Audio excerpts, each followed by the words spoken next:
नमस्कार। आज online class में हम बीएड प्रथम वर्ष प्रथम प्रश्न पत्र चाइल्डहुड एंड ग्रोइंग अप में तीसरी यूनिट के बारे में हम अध्ययन कर रहे थे। किशोरावस्था में बालकों की व्यवहार संबंधी कठिनाइयों के बारे में हम अध्ययन कर रहे थे।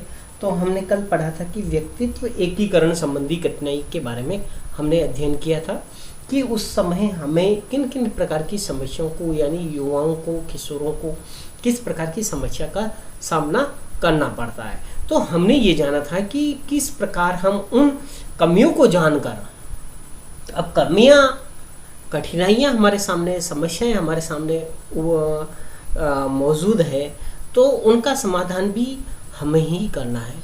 तो उन कठिनाइयों का समाधान के लिए आज हमारा जो टॉपिक है, व्यक्तित्व एकीकरण संबंधी कठिनाइयों का समाधान। जैसा कि एकीकरण के मार्ग में जो बाधाएं उत्पन्न हुई है या समस्याएं उत्पन्न हुई है, उनका समाधान निम्न उपायों द्वारा किया जा सकता है। जैसा कि पहला कहा गया है कि बालक की शारीरिक विकृति हो जाती है, तो आपको सबसे पहले उसको चिकित्सक के पास में ले जाना चाहिए, यानी डॉक्टर के पास में ले जाना चाहिए और उनसे सलाह लेनी चाहिए और उसको दूर करने के उपाय ढूंढने चाहिए। जैसा डॉक्टर सलाह देता है उसके अनुसार कार्य करना चाहिए। यदि फिर भी ऐसी कोई दिक्कत रहती है जिसके कारण शारीरिक विकृति रहती है, तो उसका आत्मविश्वास बढ़ाएं, यानी उसको हतोत्साहित नहीं करें और उसमें आत्मविश्वास की भावना का संचार करना चाहिए। ये फर्स्ट बिंदु। फिर दूसरा आता है बाल्यावस्था से छात्रों की जो मानसिक रूप से जो क्रियाशील रखने वाली की जो गतिविधियां हैं, उनमें संलग्न करना चाहिए, यानी आपको बाल्यावस्था से ही उसी प्रकार में रखना चाहिए। और इसके अलावा अब किशोरावस्था में आने के बाद में बालकों में क्रियाशीलता की अधिक आवश्यकता होती है, उनमें अधिक ऊर्जा होती है।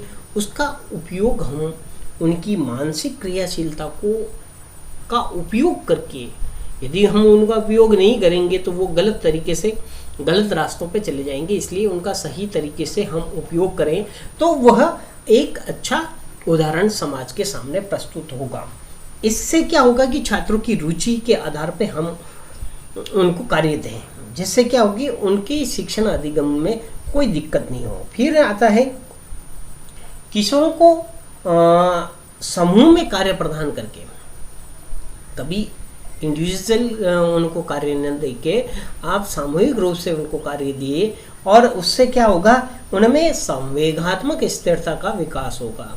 किस प्रकार अपने संवेगों पर अंकुश रखना है, किस प्रकार दूसरों का सहयोग लेना है, किस प्रकार दूसरों से कार्य करवाना है, किस प्रकार अपनी भूमिका उसमें निभानी है, ये सारा समूह में वह सीखता है।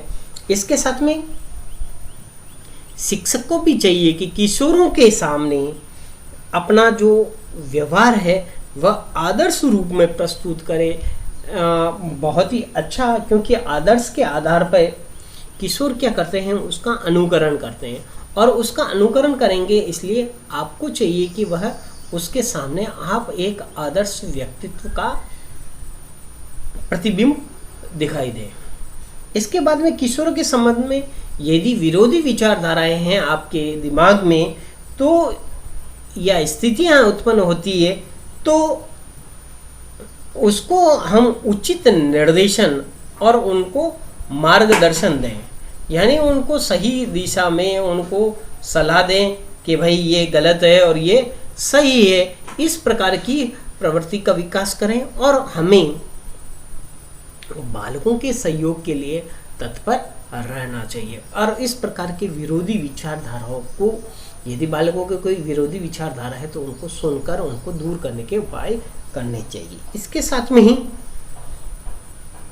यदि अंधविश्वास और रूढ़िवादी कोई विचारधारा है तो उसको आपको वैज्ञानिक दृष्टिकोण के आधार पर उसको चेंज करना है और उसका विरोध भी इस प्रकार करना है कि बालक उस चीज़ को सही रूप से, सकारात्मक रूप से उसको स्वीकार करे।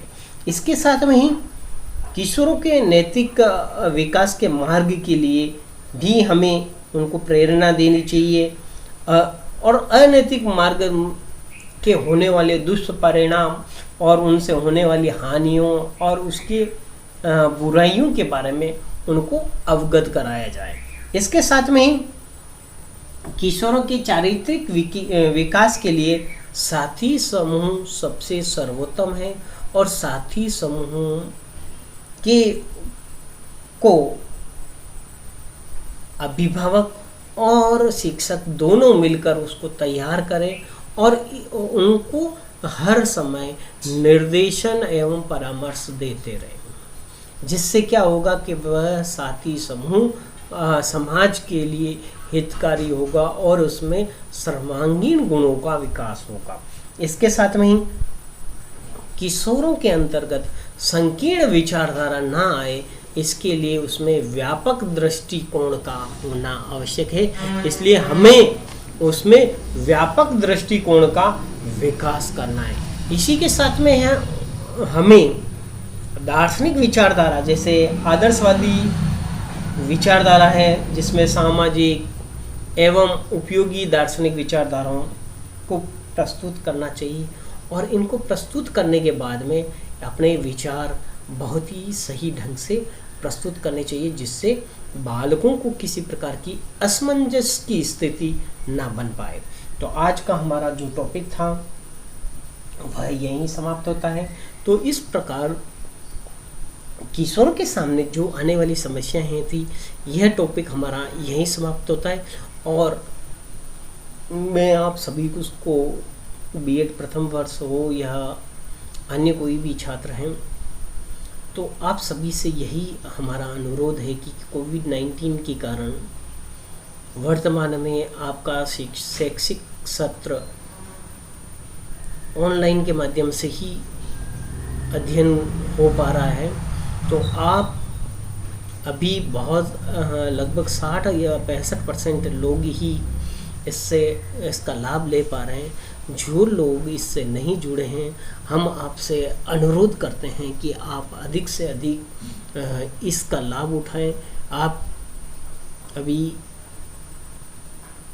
घर पे हैं, घर पे रहें, सुरक्षित रहें, ऐसी हमारी भी आशा है। आपके परिवार के सभी सदस्य भी सही होंगे और हम उनके भी उज्जवल भविष्य की कामना करते हैं, आपके भी उज्जवल भविष्य की कामना करते हैं। तथा आज हमें यह प्रण लेना है कि अब हमारा जो शैक्षिक कार्य है वह ऑनलाइन के माध्यम से हो रहा है, तो हम उसमें अपनी सक्रियता बढ़ाएं।